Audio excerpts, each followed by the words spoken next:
Well, considering the fact that already the head of the Eastern District in Virginia, the U.S. attorney, resigned for refusing to bring charges against Comey, and now we see Donald Trump has put his hand-picked successor in that position, someone who has never tried a case, has never worked on criminal cases, and also given the fact that no prosecutors in the office actually signed off on this indictment, suggests that there is some politics at play, and also growing concern within the broader DOJ, particularly the Eastern District, that they believe they may not be able to actually win this case against James Comey. Now, we've already seen from Donald Trump with a Truth Social post that was taken down that there has been enormous pressure brought to bear on the DOJ and the Attorney General herself for bringing charges against Donald Trump's enemies, notably James Comey, Senator Adam Schiff, and Letitia James, the Attorney General for the state of New York.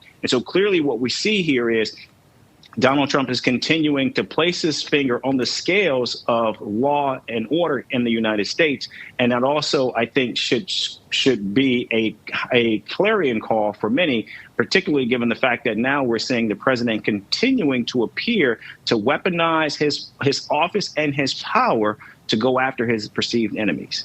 Is this not business as usual in U.S. politics? Because it's a blood sport down there. Have things like this ever gone this far before?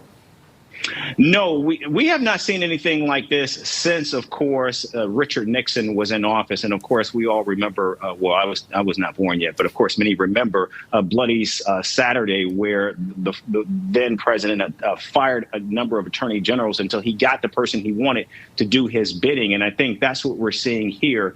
And also, it's important to note that not only is James Comey prepared to fight this case, but he also has former U.S. Attorney Patrick Fitzgerald, who will be serving as his lead counsel. And for many who don't know, Patrick Fitzgerald served in both the Obama and the Bush administration, and he also was able to get a conviction against former Vice President Chief of Staff Scooter Libby, who served under Dick Cheney. And so I think what we're seeing here is this is going to be a massive fight. And given the fact that now James Comey is now defending himself and does not have the limitations of being able to share all the information that he knows, I think we should expect a lot of information to come out during this trial, if it gets that far, from Comey, particularly on Donald Trump's machinations and how he ran the White House and used his power to go after his enemies. Okay, Eric, thanks as always for